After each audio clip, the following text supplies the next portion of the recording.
Vaishakh, Prithviraj, Jinu V Abraham കൂട്ടുകെട്ടിൽ വരുന്ന ഖലീഫ ഒരുപക്ഷെ റിലീസിന് മുന്നേ തന്നെ വലിയ ഹൈപ്പിൽ ഉണ്ടായിരുന്ന സിനിമ. കഴിഞ്ഞ വർഷം സെപ്റ്റംബറിൽ ഓണം റിലീസിനായി എത്തുമെന്ന് പ്രഖ്യാപിച്ച സിനിമ 7 മാസങ്ങൾക്ക് മുമ്പ് ഓണം റിലീസിന്റെ കൃത്യമായ ഡേറ്റ് ആയ ഓഗസ്റ്റ് 20 എന്ന് പ്രഖ്യാപിച്ച സിനിമ. അങ്ങനെ ആ വാക്ക് പാലിച്ചുകൊണ്ടാണ് തിയേറ്ററുകളിലേക്ക് ഖലീഫ വരുന്നത്. ഖലീഫയുടെ ബുക്കിങ്ങുകൾ ആരംഭിച്ചു. തുടക്കത്തിൽ തന്നെ ഗംഭീരമായ ബുക്കിംഗ്, അഡ്വാൻസ് ബുക്കിംഗ്സിൽ നിന്നും പ്രതീക്ഷിക്കുന്ന ഒരു എമൗണ്ടിനേക്കാൾ കൂടുതലേക്ക് ചിത്രത്തിന്റെ ഹൈപ്പ് കൂട്ടാനായി ട്രെയിലേഴ്സ് സഹായിച്ചു എന്നുള്ള സ്വാഭാവികമായ ചോദ്യം നിലനിൽക്കുന്നുണ്ട്. കഴിഞ്ഞ ദിവസങ്ങളിലൊക്കെ ദുബായിൽ നടത്തിയ പ്രൊമോഷൻസ് ഒക്കെ അതിന് തെളിവാണ്. ദുബായിലൊക്കെ വലിയ രീതിയിലുള്ള പ്രൊമോഷൻസ് നടക്കുകയും പൃഥ്വിരാജ് ഉൾപ്പെടെ പ്രധാനപ്പെട്ട താരങ്ങളൊക്കെ തന്നെ ഖലീഫയെ പ്രൊമോട്ട് ചെയ്യുന്ന ഒരു സാഹചര്യത്തിലേക്ക് വന്നു. പക്ഷേ കേരളത്തിൽ ഇനിയുള്ള ദിവസങ്ങളിലായിരിക്കാം അതുമായി ബന്ധപ്പെട്ടുള്ള പ്രൊമോഷൻ പരിപാടികൾ നടക്കുക. പക്ഷേ ഡേറ്റ്സ് കുറവാണ്, ദിവസങ്ങൾ കുറവാണ്. സ്വാഭാവികമായിട്ടും ഇത് എപ്പോൾ നടക്കുമെന്നുള്ള ചോദ്യങ്ങളും ഒരു ഭാഗത്ത് നിൽക്കുന്നുണ്ട്. 2, ഈ സിനിമയുമായി ബന്ധപ്പെട്ട് തുടങ്ങുന്ന ഹൈപ്പ് എന്ന് പറയുന്നത് ഇതിന്റെ കാസ്റ്റ് ആൻഡ് ക്രൂവിൽ നിന്ന് മാത്രമല്ല. ബ്ലഡ് ലൈൻ എന്ന് തുടങ്ങുന്ന പാട്ടിൽ നിന്ന് അവർ പുറത്തുവിട്ട ആദ്യത്തെ ടീസർ മുതൽ, ആമിർ അലി എന്ന കഥാപാത്രത്തിന് കൊടുക്കുന്ന ഇൻട്രൊഡക്ഷൻ മുതൽ, ലാലേട്ടന്റെ കഥാപാത്രത്തിന് കൊടുത്ത ഹൈപ്പ് മുതൽ, ലാലേട്ടൻ ഡബിങ്ങിന് ശേഷം പോസ്റ്റ് ചെയ്ത ചിത്രത്തിന് മുതൽ, അതിനുശേഷം പുറത്തു വന്ന ഓരോ അപ്ഡേറ്റുകൾ പ്രകാരവും അതനുസരിച്ചുള്ള മാറ്റങ്ങൾ വരുന്നുണ്ട്. കഴിഞ്ഞ കുറച്ച് ദിവസങ്ങൾക്ക് മുമ്പാണ് ഇതിന്റെ ജൂക്ക് ബോക്സ് പുറത്തുവിട്ടത്. അതായത് ഈ ചിത്രത്തിന്റെ പാട്ടുകളും ബിജിഎമ്മും ഉൾപ്പെടെ OST ഉൾപ്പെടെ പുറത്തുവിടുന്ന ഒരു സാഹചര്യം. അവിടെ ഒരു പാട്ടിന് ഒരു നെഗറ്റീവ് കമന്റ്സ് വരുന്നത് ഒഴിച്ചു നിർത്തിയാൽ ബാക്കിയെല്ലാം അത്യാവശ്യം ആളുകൾക്ക് ഈ റീസണബിളും ഫേവറബിളും ആയിട്ട് നിൽക്കുന്ന, അവർക്കൊക്കെ ഇഷ്ടപ്പെടുന്ന തരത്തിലുള്ള പാട്ടുകളൊക്കെയാണ് വരുന്നത്. സോ ഖലീഫയെ സംബന്ധിച്ചിടത്തോളം സ്വാഭാവികമായി നിൽക്കുന്ന ഹൈപ്പ്. പിന്നെ ഉള്ളത് ഇതിന്റെ ട്രെയിലർ ഉൾപ്പെടെ, വീണ്ടും ആവർത്തിക്കുന്നു, ഇതൊരു മാസ് രീതിയിലാണ് ട്രെയിലർ ഉൾപ്പെടെ അവർ കൺസീവ് ചെയ്തേക്കുന്നതും ജനങ്ങൾക്ക് മുന്നിലേക്ക് കൊണ്ടുവന്നേക്കുന്നത്. പ്രശ്നം എന്താണെന്ന് വെച്ചാൽ ഈ സിനിമയുമായി ബന്ധപ്പെട്ടുള്ള അപ്ഡേറ്റുകളിൽ ഒന്ന് പൃഥ്വിരാജ് പറഞ്ഞത് ഇതൊരു അടിക്ക് അടി വരേണ്ട സമയത്ത് അടി പൊട്ടുന്നു എന്ന് ഒഴിച്ചു നിർത്തിയാൽ ഇതൊരു ഇമോഷണൽ റൈഡ് അങ്ങനെ പോകുന്ന ഒരു സിനിമയാണെന്നുള്ളത്.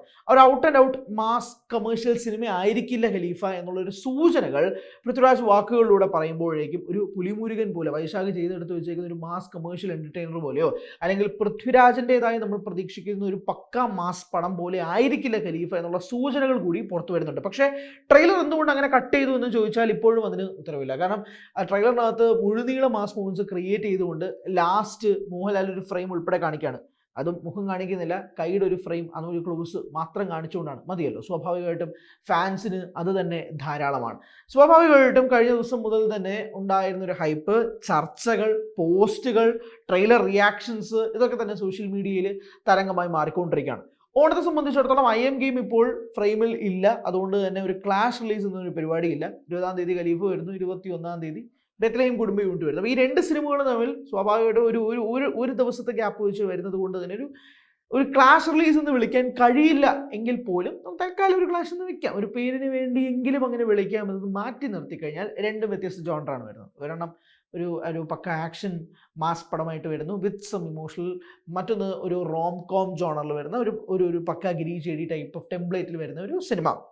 ഖലീഫയെ സംബന്ധിച്ചിടത്തോളം കഴിഞ്ഞ ദിവസം തുടങ്ങിയ ബുക്കിംഗ് വളരെ അക്ഷരാർത്ഥത്തിൽ ഞെട്ടിക്കുന്നതായിരുന്നു. കാരണം കേരള പ്രൊമോഷൻസ് ഒന്നും തന്നെ ആരംഭിക്കാതെ തന്നെ ഇതിൻ്റെ ഒരു ഹൈപ്പ് കൊണ്ട് മാത്രമായിട്ട് ഇതിന് ജനറേറ്റ് ചെയ്ത ടിക്കറ്റ്സ് ആണ്. അത് ബുക്കിംഗ് ആരംഭിച്ചത് മുതൽ പിന്നീടുള്ള മണിക്കൂറുകളിലൊക്കെ തന്നെ ബുക്ക് മൈ ഷോയിൽ കാണിക്കുന്ന ട്രെൻഡിങ് ലിസ്റ്റിൽ ഉൾപ്പെടെ ഈ സിനിമ വരുന്നുണ്ട്. അതിൻ്റെ മേജർ ഫാക്ടേഴ്സ് ഒന്ന് പൃഥ്വിരാജിൻ്റെ ഒരു മാസ് പടവും ഒക്കെ തന്നെയാണ്. പക്ഷേ കഴിഞ്ഞ 2 പൃഥ്വിരാജ് ചിത്രങ്ങളുടെ ബോക്സ് ഓഫീസ് വേർഡിക്റ്റുകൾ അദ്ദേഹത്തിന് ഫേവറബിൾ അല്ല എന്ന് തന്നെ പറയാം. ഒന്ന് വിലായത് ബുദ്ധയും മറ്റൊന്ന് ഐ നോബഡിയുമാണ്.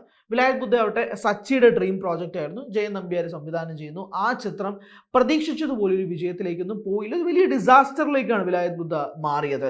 വിലായത് ബുദ്ധ വന്നതിന് ശേഷം അന്നുണ്ടാക്കിയ ട്രോളുകൾ അല്ലെങ്കിൽ തിയേറ്ററുകളിൽ ആളുകൾ കണ്ടിട്ടുണ്ടായിരുന്ന പ്രശ്നങ്ങളൊക്കെ അറിയാം. അത് കഴിഞ്ഞിട്ടാണ് നിസാം ബഷീറിന്റെ സംവിധാനത്തിൽ ഐ നോബഡി വരുന്നത്. ഐ നോബഡി വരുന്ന സമയത്തും ഇതേപോലുള്ള ഒരു ഹൈപ്പ് ജനറേറ്റ് ചെയ്തുകൊണ്ടാണ് വന്നത്. അന്ന് കൊടുത്തിരുന്ന അഭിമുഖങ്ങളിലൊക്കെ പൃഥ്വിരാജ് പറഞ്ഞത് ഒരു തിയേറ്ററിക്കലിന് വേണ്ടി മാത്രം ക്രിയേറ്റ് ചെയ്തൊരു ചിത്രമാണ് ഐ നോബഡി എന്നത് ഉൾപ്പെടെ പറഞ്ഞിരുന്നു. പക്ഷെ അന്നും ഈ ചിത്രത്തിന്റെ 2ാം പകുതിയുടെ പോകുന്ന പോക്കൊന്നും ആളുകൾക്ക് കണക്ട് ആവാത്ത രീതിയിൽ വരുന്നു. ഇതെല്ലാം തന്നെ ചിത്രത്തിന് തിരിച്ചടിയായി മാറി.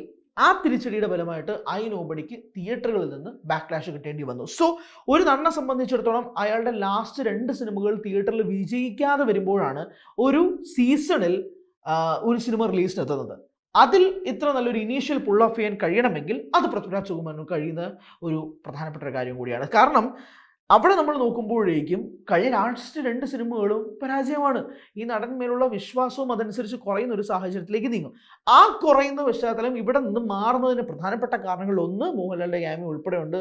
പിന്നെ ഈ പറയുന്ന പോലെ തന്നെ ഒരു മാസ് പടത്തിന് ചെയ്യാൻ പറ്റുന്ന എല്ലാം ഉണ്ട്. ജേക്സിൻ്റെ മ്യൂസിക് ഉണ്ട്, ചമൻ്റെ എഡിറ്റിംഗ് ഉണ്ട്. അങ്ങനെ ടെക്നിക്കൽ ഡിപ്പാർട്ട്മെൻറ്റ് വളരെ സ്ട്രോങ് ആയിട്ട് നിൽക്കുമ്പോഴേക്കും ഖലീഫ എന്ന് പറയുന്ന പടത്തിൻ്റെ പ്രോജക്റ്റ് അല്ലെങ്കിൽ അതിൻ്റെ സ്റ്റോറി ലൈനേക്കാൾ കൂടുതൽ ടെക്നീഷ്യൻസിന് മേലുള്ള വിശ്വാസവും ഒക്കെ തന്നെ ഊട്ടി ഉറപ്പിക്കുന്ന രീതിയിലേക്ക് നമുക്ക് ഈ പ്രോജക്റ്റായിട്ട് മാറ്റിയെടുക്കാൻ സാധിക്കും. അതുകൊണ്ട് തന്നെ ഇതൊരു പക്ക മാസ് കമേഴ്ഷ്യൽ പടമാണെന്ന് സ്വാഭാവികമായിട്ട് ഞാൻ വിശ്വസിക്കുന്നില്ല. കാരണം ട്രെയിലേഴ്സ് അവരെങ്ങനെ കട്ട് ചെയ്യും, ഫാസ്റ്റ് പേസ് ആക്കി വെക്കും, അതൊക്കെ അവരുടേതായ രീതിയിലുള്ള ഒരു മാർക്കറ്റിംഗ് തന്ത്രങ്ങളായിട്ട് മാത്രമേ വിചാരിക്കുന്നുള്ളൂ. പക്ഷേ വാട്ട് ഈസ് ഖലീഫ അല്ലെങ്കിൽ ഖലീഫ എന്നതിൻ്റെ ഇങ്ങനത്തുള്ള മിസ്കൺസെപ്ഷൻസ് ഒഴിവാക്കാൻ വേണ്ടിയിട്ട് തന്നെ ആയിരിക്കാം ഇങ്ങനൊരു ഇമോഷണൽ റൈഡായിരിക്കും ഈ സിനിമ പോവുക എന്നത് സംബന്ധിച്ച് പൃഥ്വിരാജ് ഒരു വ്യക്തത വരുത്തിയതെന്നാണ് മനസ്സിലാക്കുന്നത്. പക്ഷേ ഇവിടെ ഒരു കാര്യം പറയുന്നത് ഇതൊരു പാർട്ട് 1 മാത്രമാണ്. പാർട്ട് 2 വരാൻ പോവാണ്. പാർട്ട് 2-ലായിരിക്കും മോഹൻലാലിൻ്റെ കഥാപാത്രത്തിൻ്റെ ഒരു എക്സ്റ്റെൻഡഡ് വേർഷൻ വരാൻ പോകുന്നത്. ഇവിടെ ലാലിൻ്റെ കഥാപാത്രത്തിൻ്റെ ഒരു ഇൻട്രൊഡക്ഷൻ മാത്രം കൊടുത്തുകൊണ്ട് അവസാനിപ്പിക്കുമെന്ന് പറയുമ്പോഴേക്കും അത് മതി എന്നുള്ള മോഹൻലാൽ ആരാധകരുടെ അഭിപ്രായം സ്വാഭാവികമായിട്ടും മാനിക്കേണ്ടതാണ്. അപ്പോൾ ഇത് വലിയ വിജയമായാൽ മാത്രമേ 2ാം ഭാഗം വരുന്നതേ ഉള്ളൂ.